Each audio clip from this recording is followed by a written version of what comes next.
Bonjour, merci de nous rejoindre sur France Soir. Donc nous recevons aujourd'hui Marie-Jo Bonnet et Nicole Athéa qui viennent nous parler de ce livre très étonnant et très intéressant, Quand les filles deviennent des garçons. Donc Marie-Jo Bonnet, que vous êtes, donc je vous dis derrière, mais j'avais regardé, historienne de l'art, donc et spécialiste des femmes et du lesbianisme, et vous êtes une des militantes féministes, pour le féminisme universaliste de la première heure après la période de 68. Vous étiez avec la création du MLF. Et vous êtes gynécologue et endocrinologue. Vous avez été chef de clinique. Et donc, vous avez travaillé notamment à la prise en charge des personnes transsexuelles. Oui. Voilà. Et donc, en fait, d'abord, j'étais très surprise. Ce livre est plein de surprises, vraiment. J'ai par exemple appris qu'aujourd'hui, une majorité des personnes qui demandent à faire une transition sexuelle sont des femmes, alors que j'aurais vraiment pensé que c'était le contraire, parce que le fait est qu'on montre essentiellement des hommes, enfin dans les personnes un petit peu connues. Et puis surtout, c'est un vrai cri d'alarme que ce livre, parce qu'on se rend compte qu'en fait, il y a une absence de réglementation qui est absolument effrayante.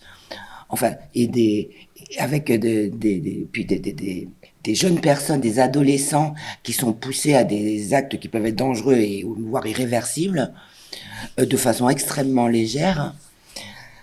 Donc, déjà, donc, vous me disiez avant, il y a une explosion en fait des demandes de la part des filles. Voilà, moi ce qui m'a beaucoup intéressée, c'est qu'effectivement, pendant toute la période où j'ai pris en charge des trans, c'était des adultes et des hommes, et à la fin de mon activité clinique sont arrivés des adolescents et des adolescentes que je n'avais jamais vus jusqu'à présent, et on a vu arriver dans l'ensemble du monde occidental des demandes d'adolescents et d'adolescentes qui étaient tout à fait nouvelles, et avec un sexe ratio concernant les filles qui était majeur. Pour vous donner un ordre d'idée, dans une clinique anglaise qui s'appelle le GIDS, qui est la clinique de référence en matière de transidentité adolescente à Londres, eh bien, entre 2010 et 2019, il y a eu 50 garçons en 2010 qui sont passés à 800 en 2019, moins de 50 filles en 2010 et 2500 en 2019. Et ce 2500 s'est transformé en 5000 adolescentes en 2022. Alors, pas toutes des filles, mais essentiellement des filles. Et ce sexe ratio, il concerne aussi toutes les populations adolescentes du monde occidental de façon spécifique. Donc, moi, comme femme médecin, ayant travaillé longtemps avec des adolescents, bien entendu, ça m'a interpellée. Et comme féministe, ça m'a d'autant plus interpellée que, quand même, le statut des femmes depuis 68, grâce à des femmes comme Marie-Jo et au féminisme, eh bien, on a connu quand même une modification du statut qui est considérable. Je dis pas que tout soit réglé, on a encore des inégalités, mais tout de même, le statut des femmes n'est plus ce qu'il était. C'est plus Jeanne Dielman, hein. Mais alors, excusez-moi, justement, vous dites que en fait, à travers ce phénomène aussi, c'est une régression considérable des droits des femmes, je veux dire, mine de rien. Et d'ailleurs, vous employez un mot très fort parce que vous parlez d'un féminicide social. Absolument. Et c'est d'ailleurs ce qu'on nous a reproché parce que on ne supporte pas de nommer les choses telles qu'elles sont. Parce que quand vous avez des chirurgiens qui acceptent d'enlever les seins de jeunes filles qui sont à peine sorties de l'adolescence, qui acceptent de leur retirer, de leur couper les seins, comment est-ce qu'on appelle ça? C'est une violence. C'est une violence qui est faite au corps des femmes. Quand même, il y a d'autres solutions quand on est mal dans sa peau que de retirer les seins. Il y a aussi d'autres solutions que de donner des oestrogènes à des filles qui sont mal dans leur peau. Nicole, c'est quand même très dangereux, oui. Les hormones masculines pour les filles. Bien sûr. Alors, nous avons parlé de féminicide social. Pourquoi? Parce que c'est quantitativement un nombre important de filles. Je vous ai donné des exemples de chiffres. Et qu'est-ce qu'on dit aux parents de ces jeunes filles quand elles vont transitionner? Eh bien, on leur dit une chose, c'est que à ces parents, on leur dit « Votre fille va mourir, vous devez en faire le deuil et vous devez accepter le nouvel enfant qui va être un garçon. » Et quand on parle de faire mourir une fille, c'est bien d'un féminicide dont on parle, et un féminicide social qui est acté par le médical, par la transition hormonochirurgicale. Voilà.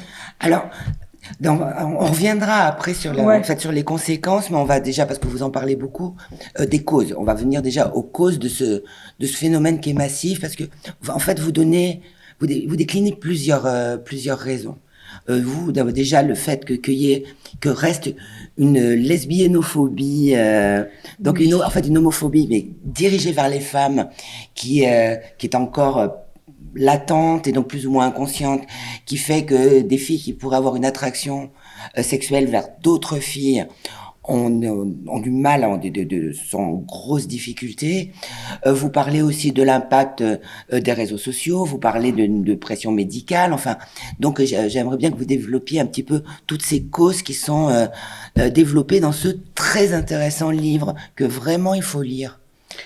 Oui, alors moi, Nicole, je peux dire que moi, ce qui m'a décidé à travailler à ce sujet-là, c'est de constater que la plupart des filles qui détransitionnaient disaient qu'en fait, elles étaient des lesbiennes, mais comme dans la société, ce n'est pas accepté, donc elles préfèrent vivre leur attirance pour des femmes dans une apparence masculine plutôt que vis-à-vis avec une autre femme. Alors, ça pose quand même énormément de problèmes sur l'acceptation de l'amour entre femmes. En réalité, notre société ne l'accepte pas. Moi, j'ai connu le phare, le Front homosexuel d'action révolutionnaire. J'ai fait partie des premiers coming out. Et alors, on avait l'impression quand même qu'on avait ouvert la porte et que la société avait changé d'attitude par rapport à l'homosexualité. Ce n'est plus un crime, ce n'est plus une maladie, ce n'est plus une perversion, parce que la psychanalyse a été pas mal aussi là-dedans. Donc, on s'imaginait qu'avec l'égalité entre les sexes, l'image des femmes et la façon d'accepter ce que l'on est allait quand même pouvoir être vécue. Or, ce n'est pas du tout le cas. Donc, c'est un gros problème de notre société actuelle. Comment ça se fait qu'après les lois sur l'égalité, les filles ne sont pas, finalement, n'ont pas de place en tant que filles? Je veux dire, il y a un rejet de la féminité. Enfin, je veux dire, il y a une caricature de la féminité. C'est-à-dire que vraiment, de toute façon, l'égalité a été faite en fonction du modèle masculin. Les femmes sont égales aux hommes. C'est pas les hommes qui sont égaux aux femmes, c'est l'inverse. Donc, on est rentré dans un modèle masculin. Et aujourd'hui, on s'étonne que la majorité des filles veulent rentrer dans un modèle masculin. Ça veut dire que le modèle masculin, il est beaucoup plus fort que le modèle de l'émancipation des femmes, parce que nous, on a quand même lutté pour autre chose, pour faire de la place à une forme de féminité rebelle.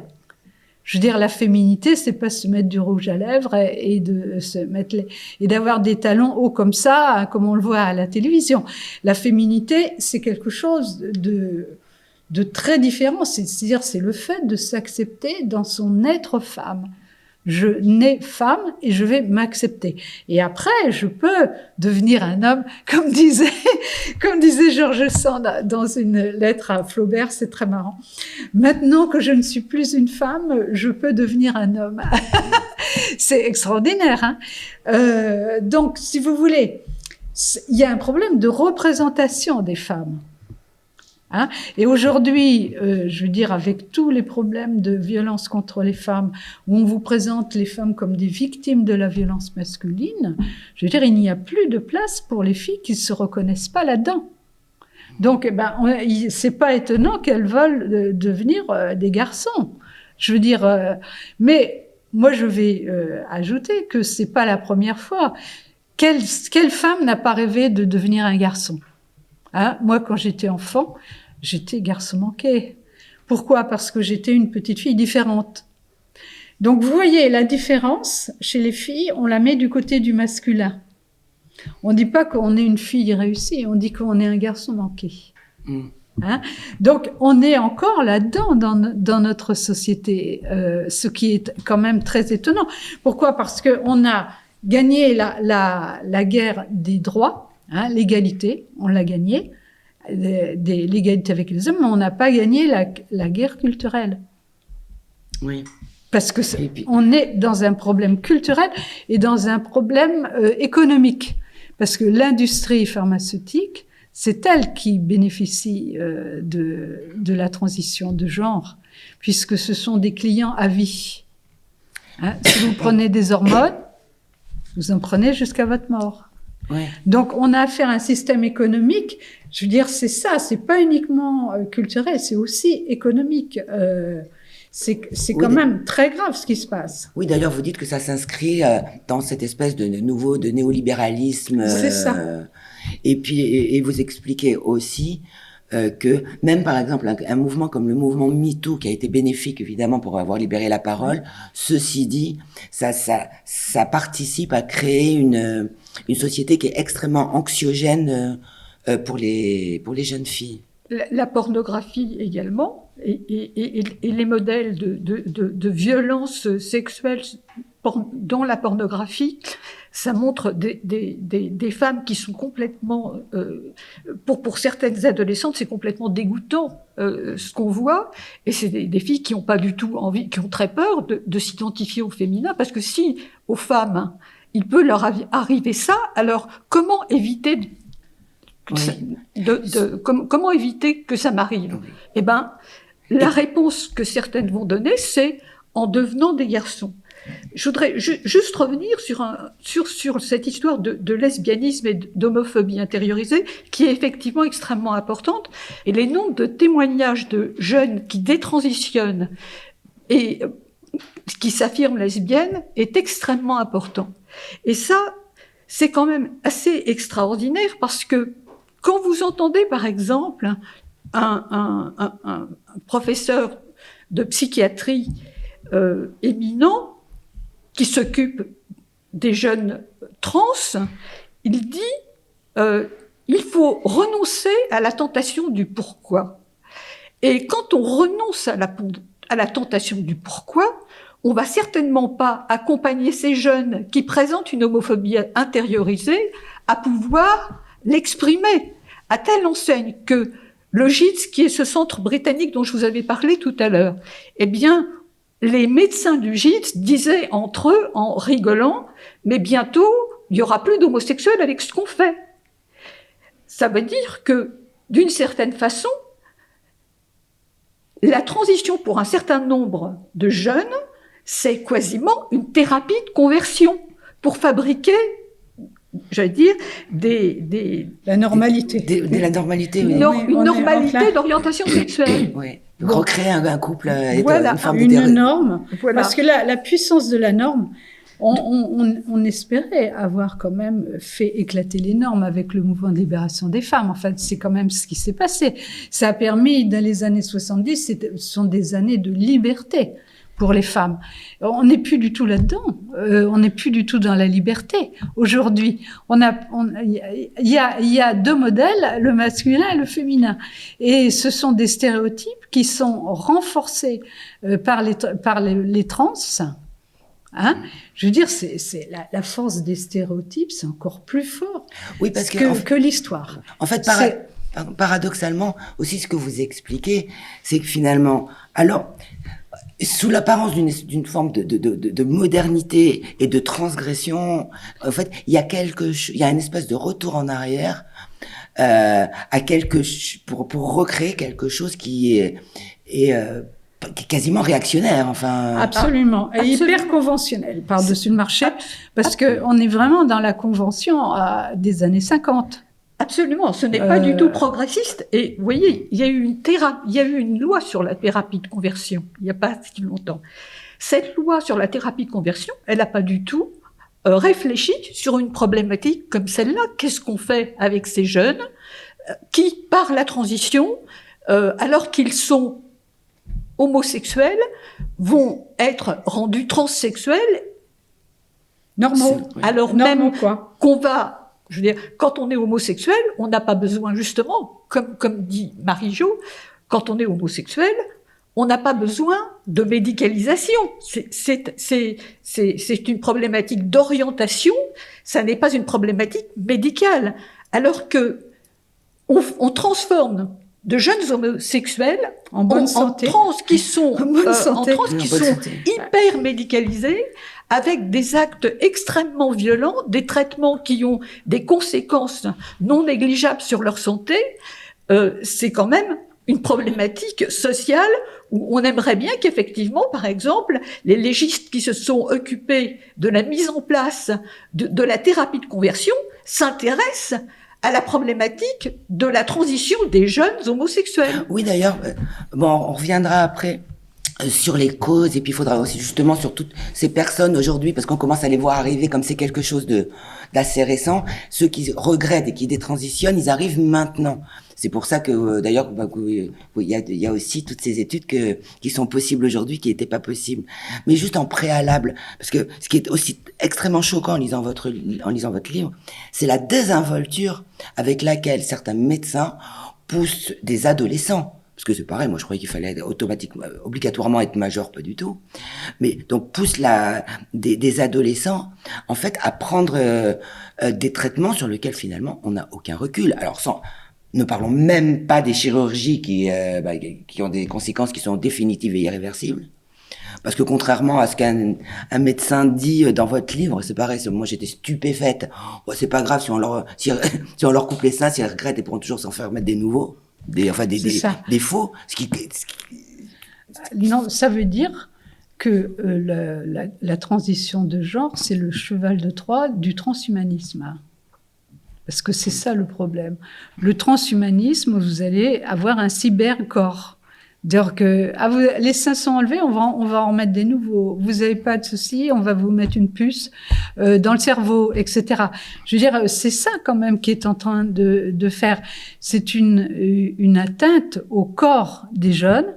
Et c'est une expérimentation à grande échelle des nouvelles thérapies, c'est-à-dire des nouvelles des oestrogènes, des testostérones, etc., sans avoir besoin de faire auparavant des tests. Non, mais justement, vous avez une population moi, et qui est financée en plus de ça par les industries pharmaceutiques. C'est-à-dire tous les groupes de trans qui s'insinuent partout et qui arrivent à faire changer la loi et à imposer une lutte contre l'identité de genre. Je veux dire, c'est maintenant l'identité de genre, c'est dans la loi, c'est protégé. Hein, l'égalité et l'identité de genre. C'est quand même étonnant parce que l'identité de genre, on ne sait pas ce que c'est. Ben non. Et puis, mais je voulais revenir même sur l'aspect médical.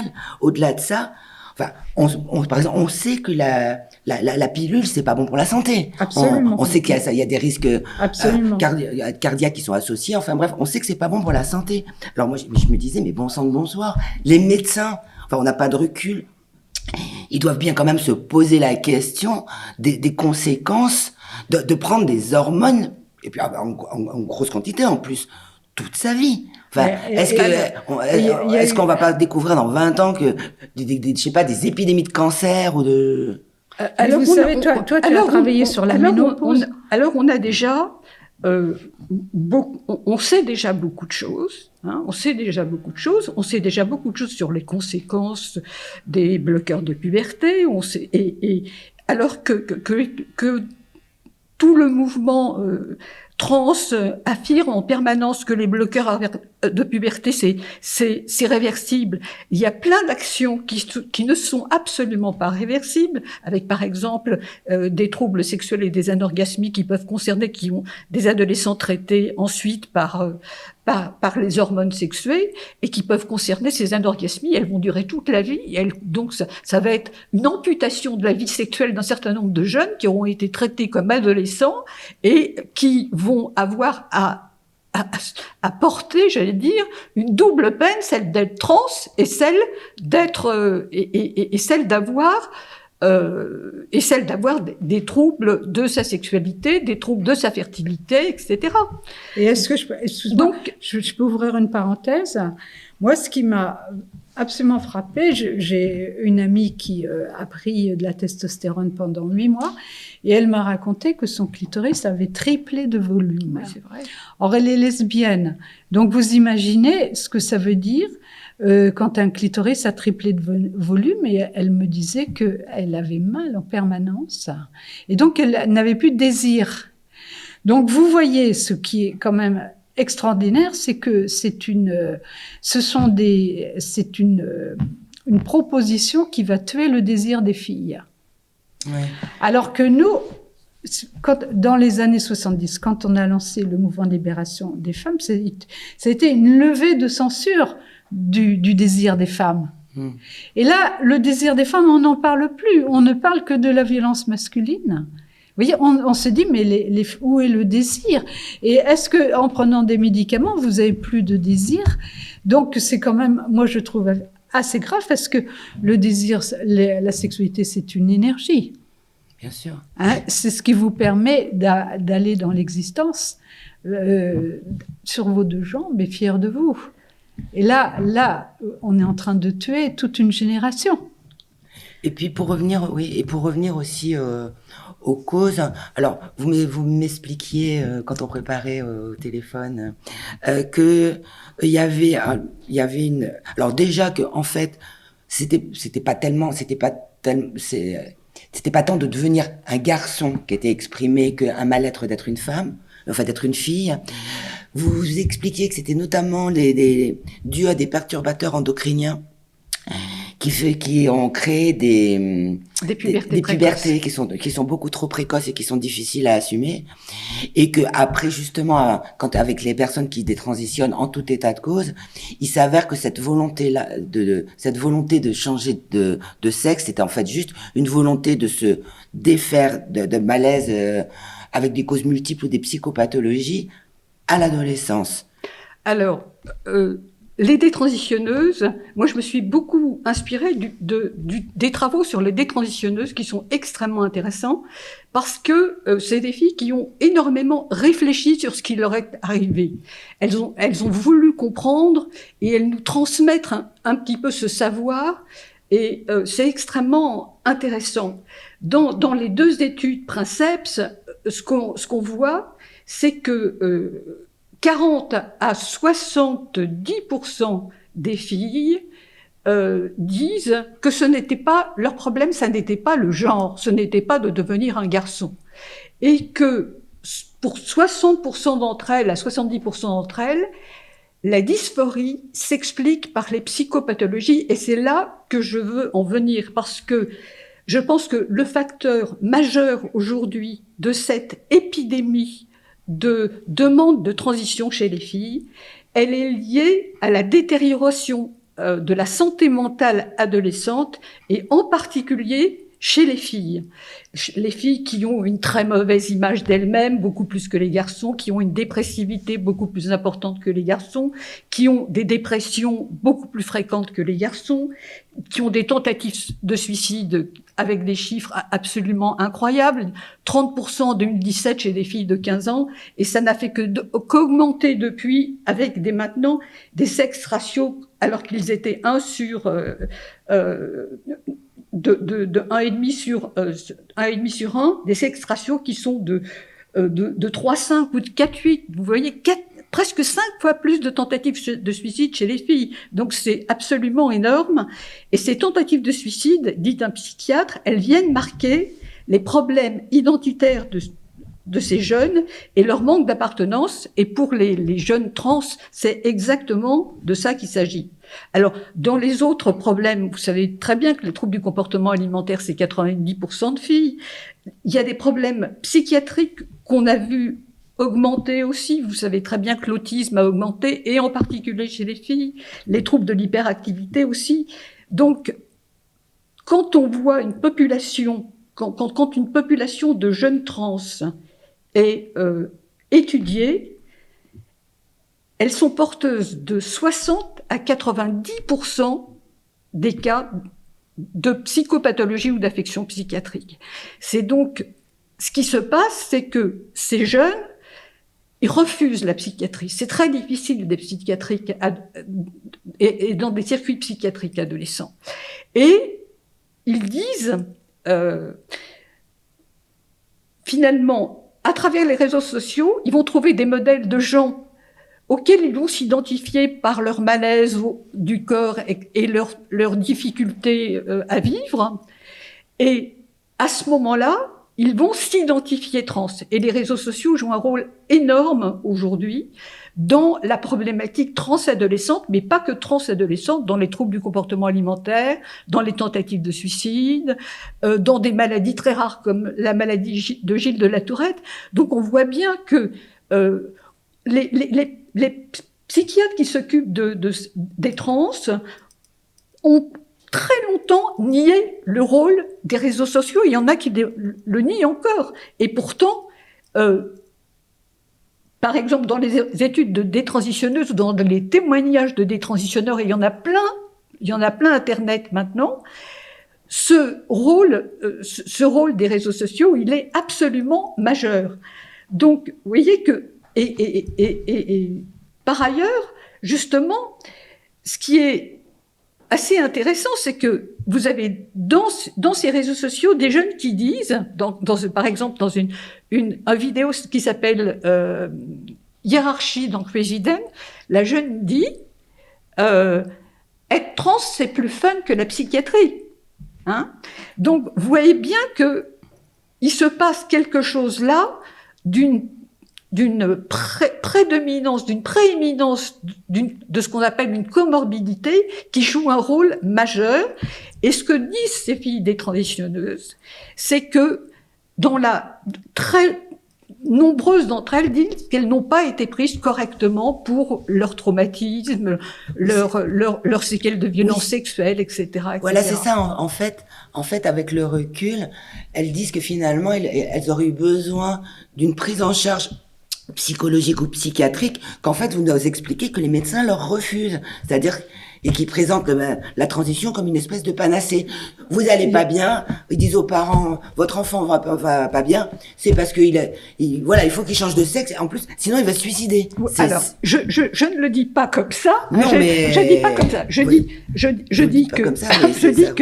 Je dis que, par exemple, il est vrai que quand on pose, quand on évacue la question du pourquoi quand on est psy, ça pose question. Voilà. Ça ne peut pas ne pas poser question parce que ces filles, ce qu'elles demandent, c'est effectivement qu'on leur restitue les causes de leur mal-être et pourquoi elles ont été mal et pourquoi elles ont été jusque-là. Donc, c'est compliqué parce que ça veut dire que ce que les médecins leur offrent, c'est pas forcément ce qu'elles souhaitaient. Oui, et d'ailleurs, le malaise, vous expliquez que dans ce cas, le malaise continue, en fait. Elles prennent les hormones, elles font des opérations irréversibles, et elles continuent, elles tout aussi mal. Pourquoi? Parce que les taux de suicide sont les mêmes. Alors sur le suicide, justement, c'est très important parce que le problème, la problématique du suicide est un facteur qui a énormément été et encore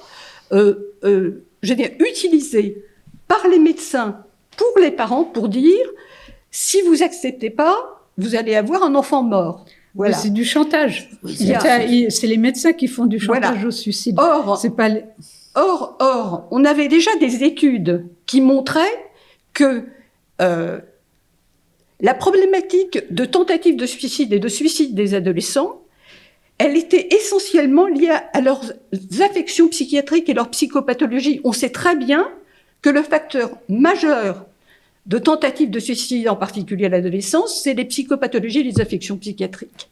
Et donc, ce n'était pas tant la problématique de genre que cette problématique de santé mentale qui en était à l'origine. Eh bien là, maintenant, il y a 1 ou 2 mois, vient de sortir un article finlandais qui démontre qu'il n'y a pas de suicide augmenté chez les adolescents trans. C'est-à-dire que si on continue à dire ça, ça va à l'encontre des connaissances scientifiques qu'on a aujourd'hui sur la transition.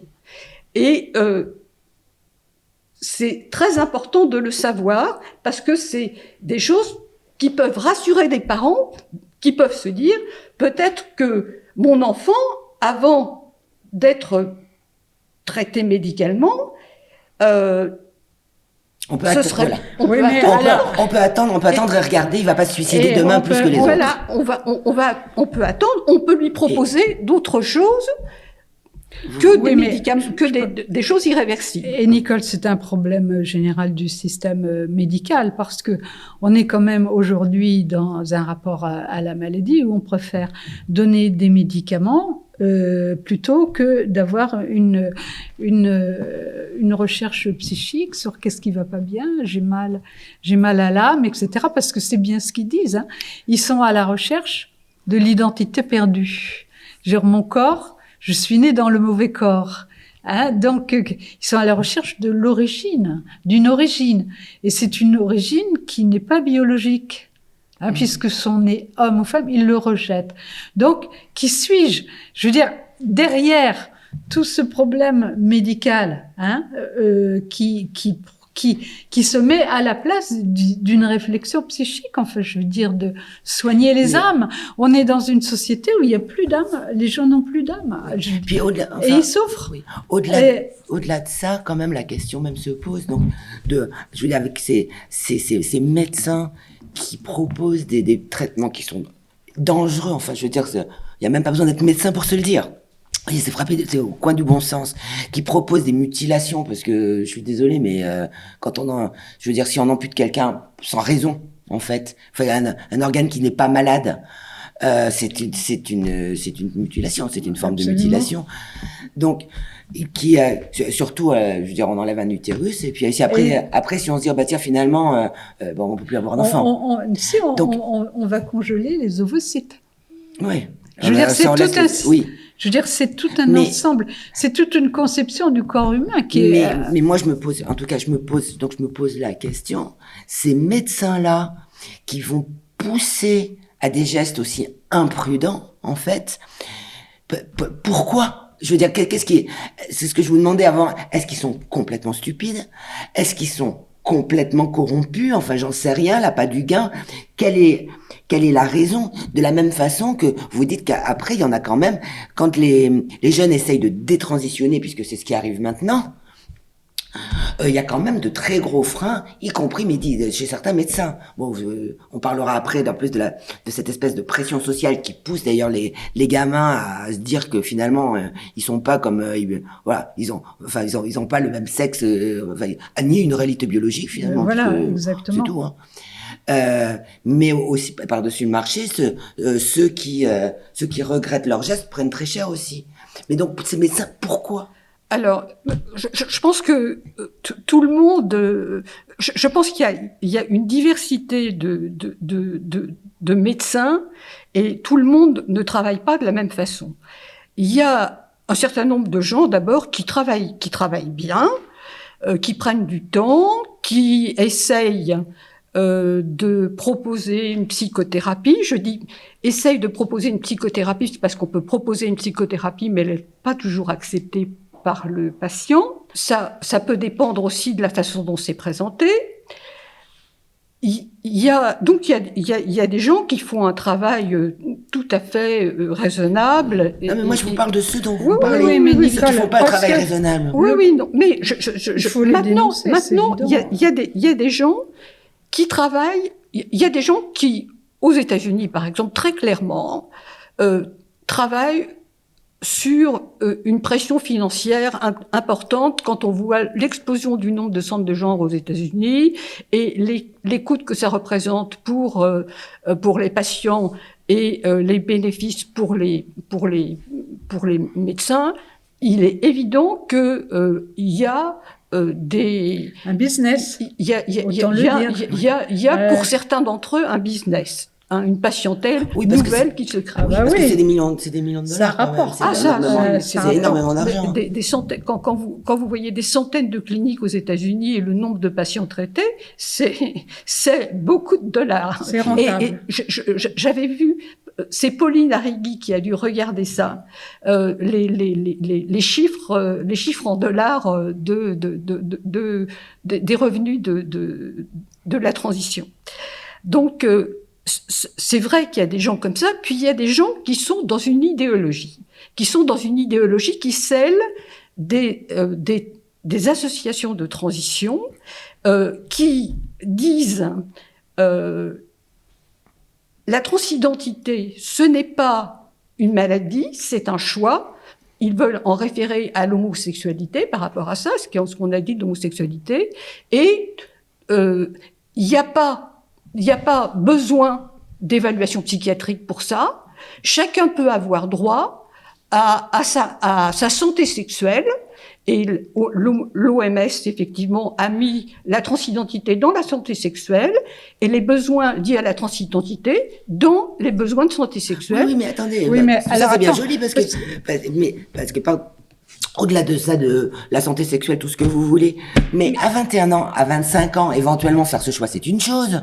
Pousser des gamins de 14 ans, c'en est quand même une autre. Enfin, moi, j'ai eu la stupéfaction de voir que, donc, il y avait on pouvait donner des bloqueurs de puberté à des gosses de 8 ans. Oui, Enfin. bien sûr, absolument. Mais Et même, ça devient dans les écoles.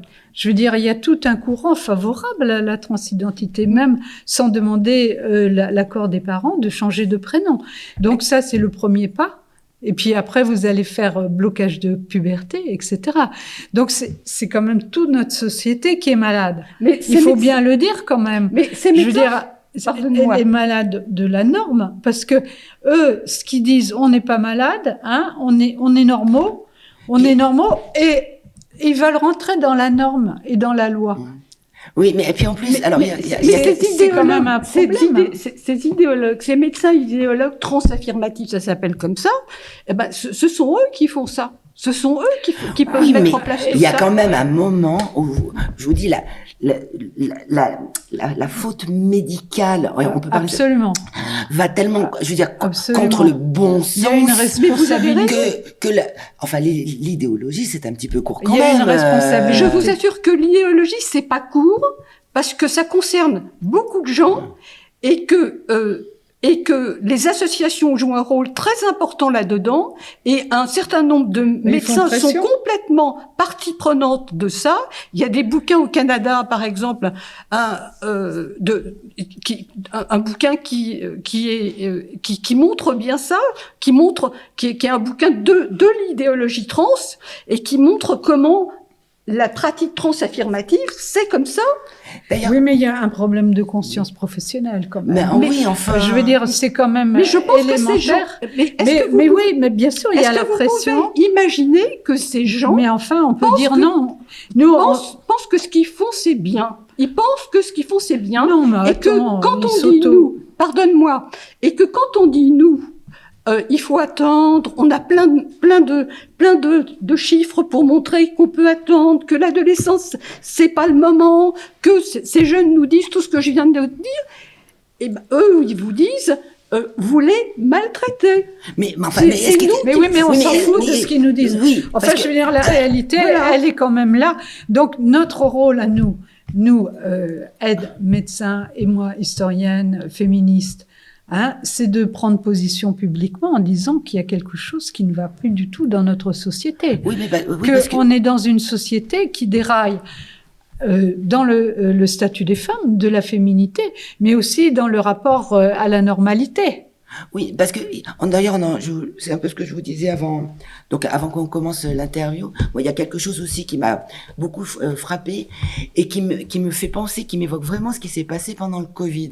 Oui. C'est-à-dire que vous expliquez qu'à partir du moment où simplement vous questionnez des questions qui sont, je radote, mais enfin, qui sont vraiment, qui relèvent du pur bon sens.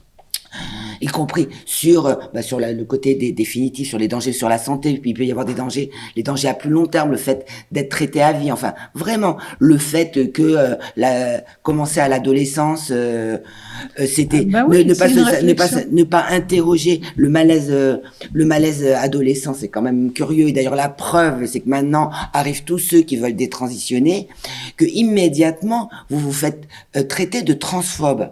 Et ça, donc, qui est devenu un espèce de dogme, exactement comme pendant le Covid, dès qu'on voulait poser une question, on se faisait traiter de complotisme.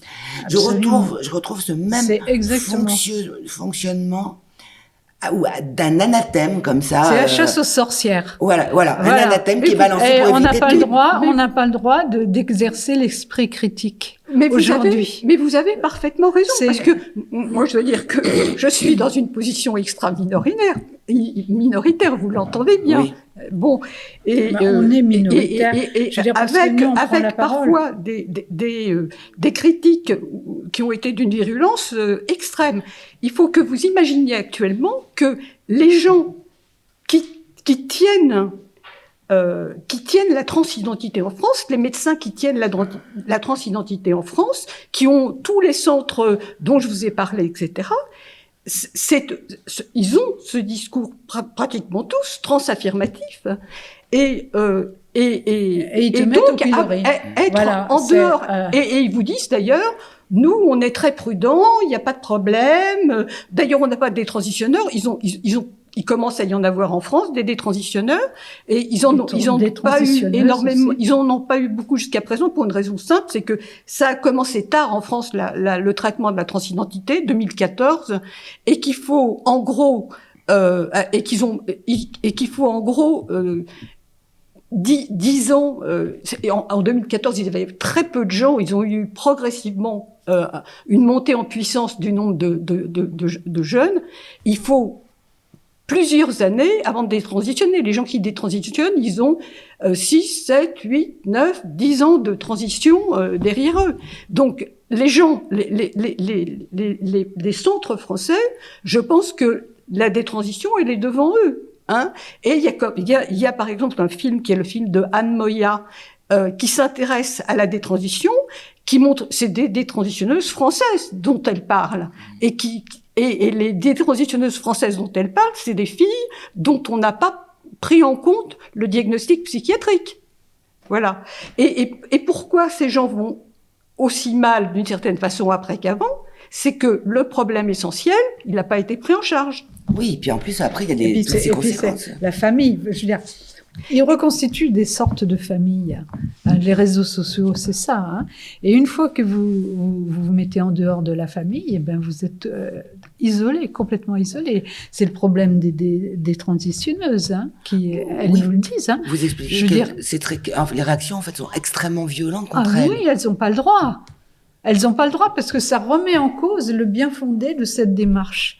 Et tout ce qui est dans l'esprit critique, vous voyez, tout ce qui pourrait instituer un doute dans le bien fondé de leur solution.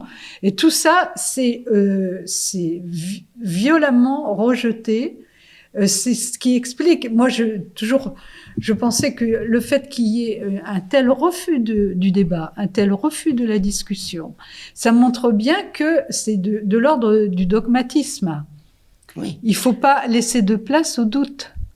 Parce que si vous laissez de la place au doute, eh bien c'est fini. Je veux dire, cette espèce de machine conquérante qui est en train de se répandre dans toute la société, y compris dans le sport. Oui, parce que vous parlez d'épidémie.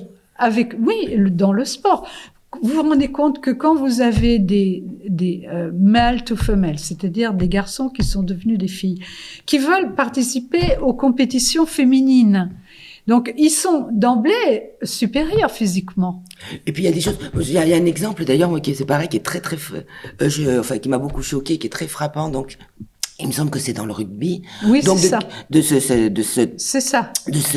Cet homme qui est devenu femme, enfin, mais qui n'est pas opéré, qui obtient un gain de cause, donc aussi pour aller dans les vestiaires, enfin, qui obtient gain, alors qu'il a déjà été condamné pour viol. C'est ça. Et en plus de ça, la loi, je veux dire, ils arrivent à faire voter des lois contre la discrimination.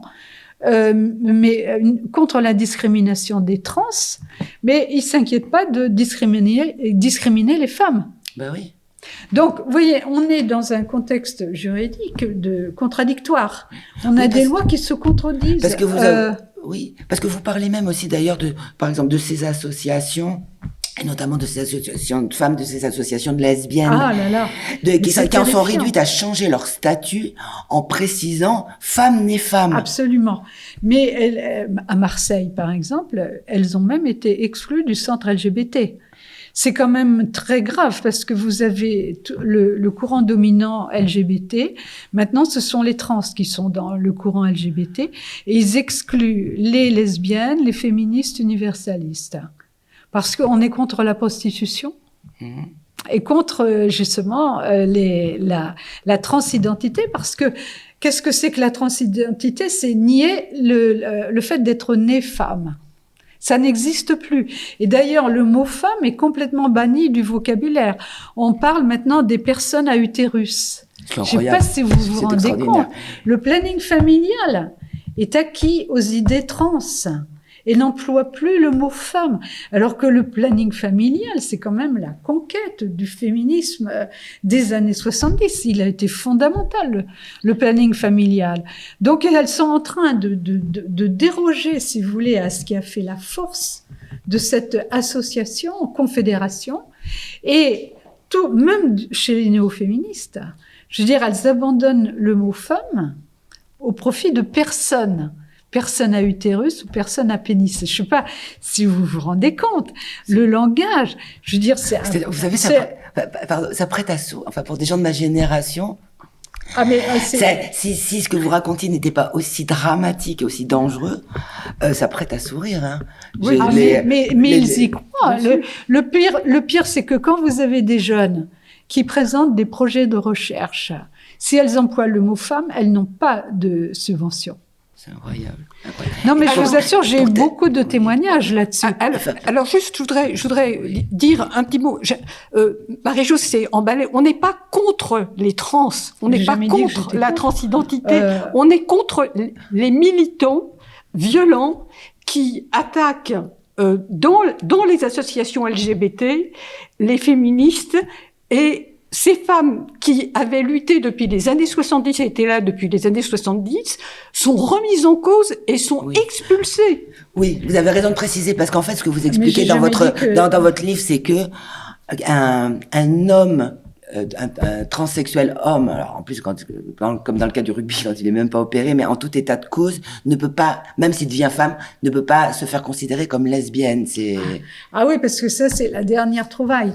Ils doutent tellement de la réalité de leur identité qu'ils s'imaginent que c'est en draguant des lesbiennes, donc femmes trans, qu'ils seront sûrs au moins d'être des femmes. Vous voyez, je ne sais pas si vous vous rendez compte, parce qu'une lesbienne désire des femmes. Elle ne désire pas un corps d'homme, elle ne désire pas un pénis. Mais ça, ils s'en fichent complètement. Ce qu'ils veulent, c'est au niveau mental. C'est un problème mental. Et donc, j'ai une question donc pour terminer, puisqu'en fait, donc on dit le transsexualité a toujours existé, ce qui est vrai. Simplement, là, d'un seul coup, vous parlez d'une épidémie. Je veux dire, il y a ça prend des proportions d'un seul coup qui sont absolument extraordinaires. C'est pour ça que vous employez le mot épidémie, avec quand même des conséquences qui sont graves, puisque notamment, enfin moi, ce qui m'a beaucoup frappé là-dedans, c'est les enfants, c'est les enfants, les adolescents. C'est qu'il y a pas. Moi, j'aurais imaginé qu'il était raisonnable d'attendre au moins 25 ans pour que un médecin envisage de prendre la responsabilité d'amputer quelqu'un de ses seins pour les hommes de son pénis. Même les garçons. Hein. Des gens en bonne santé, en plus, d'opérer des gens en bonne santé, a priori. Et donc, ma dernière question, ce sera alors, à qui profite le crime? Pourquoi? Parce que quand on se demande le pourquoi, des fois, c'est une bonne question à se poser. Pourquoi ChatGPT? Pourquoi je veux dire, on est dans une dynamique technologique qui est en train de prendre toute la place. Et c'est très grave ce qui se passe parce que on est dans une société qui programme l'obsolescence de l'humain. Obsolescence du sexe, Hein, je veux dire, on parle du genre, on parle plus du sexe. Mais le sexe féminin, le sexe masculin, ça existe quand même au niveau de la biologie. C'est une réalité. Hein? Je veux dire, donc tout ça c'est balayé parce que on va vous construire une société formidable avec la technologie, donc vous pourrez tout faire. C'est quand même ce qui est en train de se faire. Hein? Pour compléter ce que dit Marie-Jo, en fait, c'est une idéologie libertarienne qui fait que on aurait le droit de faire tout ce qu'on veut de son corps. Le corps nous appartient et on aurait le droit de faire tout ce qu'on veut de son corps. Et ça s'inscrit, ce mouvement libertarien s'inscrit dans l'ultralibéralisme, parce que l'ultralibéralisme, c'est fais ce que tu veux dans la mesure où tu fais de l'argent. Hein. On a la technique pour ça. Tu peux faire de l'argent avec ton utérus si tu fais la GPA. Tu fais de l'argent. Tu vas effectivement faire un marché de trans, ça va faire de l'argent. Tout ce qui fait de l'argent est bon pour l'ultralibéralisme. Et donc la liberté totale de faire ce qu'on veut et ce qu'on veut de son corps est un des fondements de l'ultralibéralisme qui est l'idéologie politique de notre temps. Oui, enfin, de harceler les personnes qui veulent détransitionner et de les pousser à ne pas le faire n'est pas spécialement libertarien. Alors ça c'est autre chose. Ça, c'est la problématique des associatifs et des associations qui sont... Moi, je dirais que ces associations, à certains égards, elles prennent des allures sectaires. Et elles ont des comportements sectaires comme celui d'expulser de façon extrêmement violente et de leur dire à ces filles qui vont détransitionner, oh ben alors là t'en as pas pour longtemps, tu vas te suicider si tu pars, t'es foutu, puis nous on veut plus te voir, des choses vraiment extrêmement violentes, alors même que ces filles se sentent souvent encore, hein, c'était leurs copains, c'était les gens avec lesquels elles avaient fait tout ce chemin, qui les rejettent comme ça, il faut pouvoir s'encaisser ça. Les détransitionneuses, c'est des filles qui ont un courage énorme. Je ne sais pas si vous imaginez qu'il faut réaliser d'abord qu'on n'a pas résolu notre problème, qu'on s'est trompé. Imaginez, c'est pas facile qu'en plus, non seulement on s'est trompé, mais on s'est engueulé avec les parents. Parfois, on s'est fâché avec eux. Il a fallu lutter contre, etc. Et qu'à un moment, il faut revenir en arrière sur tout ça. On va perdre toute sa socialisation parce que la socialisation de ces jeunes mais ce sont des trans. C'est une socialisation toxique. Excuse-moi, donc c'est quand même... Je suis d'accord, sauf que c'était leur socialisation. Oui, mais non, mais je voulais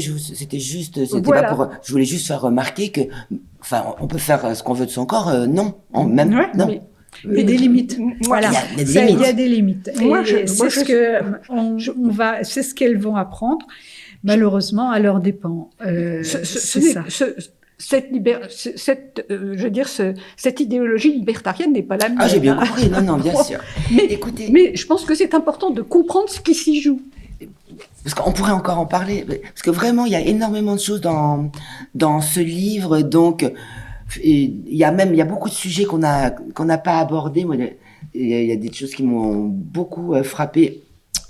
Donc j'encourage tout le monde à le lire et je vous remercie d'être venus pour nous parler de tout ça. Donc Marie-Jo Bonnet et Nicole Athéa, et merci de nous suivre sur France Soir. Donc je vous rappelle que nous pouvons exister uniquement grâce à vous et que France Soir ne vit que par vos dons. D'ailleurs je souligne aussi que c'est un des seuls médias où on peut aborder en fait ce genre de questions. Et je souligne d'ailleurs aussi à titre personnel que je ne pense pas qu'il y ait un seul média qui me donnerait autant de place pour travailler sur les droits des femmes, enfin des filles et des enfants. Voilà, donc merci de nous soutenir. On peut dire que c'est un espace de liberté. C'est ça. Et qu'il n'y en a plus beaucoup. Oui. Merci bien. Merci beaucoup.